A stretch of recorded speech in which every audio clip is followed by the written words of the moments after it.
For years, I made the argument from broken pots and old inscriptions, and people smiled politely. But then geneticists dug up a Philistine graveyard, and the DNA told the same story that I've been telling all along. I'm Bill Krapek, fresh, honest readings of the Bible outside of the trenches in the spirit of 1 Corinthians chapter 13. New videos every morning. Now, if you look back, way back, 11, 12 years ago, I did a series of videos called the Children of Proteus, and I was talking about my people. And based solely on the archaeology at the time, I was able to show, look, we seem to be in central Italy. We seem to be in southern Italy. We're on Crete. And most importantly, in the case of these videos, we're the Philistines. And then, about 2019, science advances. They look at the DNA of the Philistines in the early Iron Age, and they show that indeed it's us. The same people that you have in southern Italy, central Italy, except for Tuscany, Crete, the islands, southern Greece, including Athens and Sparta, and then over in southwest Turkey, old city named Miletus. That's all us. Now later, the genetic signal disappears, and the assumption at the time was that we had integrated with the population, which is possible. For example, if you look at Apple, the man who's in charge of Apple chips, Apple makes the best computer chips in the world for AI. If you look at that man, he is a Palestinian Christian, and he looks like my father. And so that made sense to me.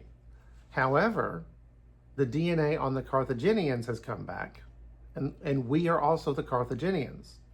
And why that's interesting is because the Carthaginians are from Lebanon.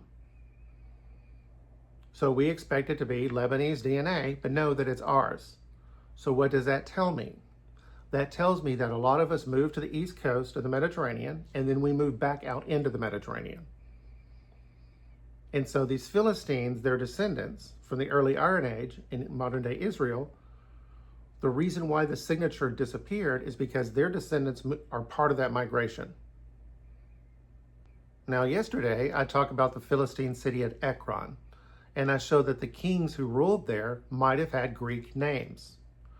An interesting part about Ekron is that the language elsewhere in the inscription indicates a connection with the Phoenician city of Byblos, from which we get the word Bible. It's amazing how often we turn up when we're talking about God's holy book. The Israelites are the play, we're the stage. That's a consistent pattern that you're going to see.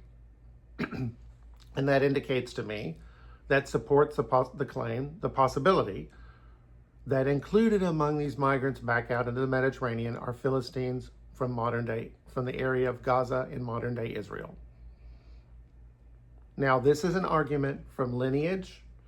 This isn't about language. This isn't about, it's just how we just seem to be able to slip in anywhere and just assume a persona where we look completely different. Nobody would have ever guessed that the Romans and the Greeks are the same people, but they are. Because when they started on the DNA research, they thought there would be Northern Italians and Central Italians and Southern Italians. But all they find is north to south, meeting in the center. And in the center, there's split. Those in the east are us. Those in the west are Northerners. And it just goes to show that if you do your due diligence, that's important. If you look hard, what I'm reacting to in my series, The Children of Proteus, is the story that I was told, and I'm 60 years old, is a story that I was told about my people, that we're the goddess worshiping dirt farmers, and then these noble Aryans speaking Indo-European language come from the north and they conquer us. That's what I'm told. And this is what I'm reacting to. However, just because I don't like that story doesn't mean it isn't true. And so I try to prove that it's true. And every time I prove that it's false. That's called steel manning your argument. There's a straw man argument.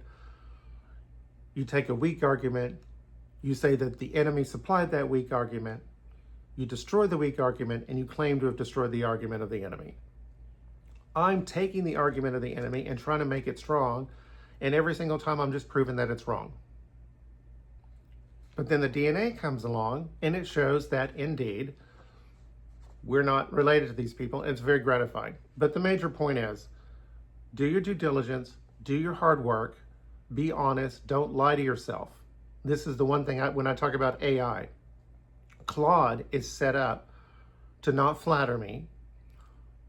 It has connectors to databases of millions of research papers, and to come back and just don't let me get away with a weak argument. And several times it's caught me. But it's also been so that the many, many times where it says, hey, Bill, it turns out you're right, even though nobody could believe it, those times mean a lot to me, because I know Claude's not going to tell me that unless it's true. So, real evidence, honestly, read honestly. If you do that, years later, the ground itself might rise to back you up. And now let's look at what's going on tomorrow. A prophet ordered by God to go love the enemy city, who'd rather die rather than do it. Jonah, like it's never been read. I'm going to give you the heads up on this. People keep telling you things about Nineveh. Everybody agrees of something about the city of Nineveh that he goes to. That's actually not true. And when you understand that, it makes the story even more interesting. That's why it says Jonah like you've never read. Okay. Iron sharpens iron. Have a good morning and see you tomorrow.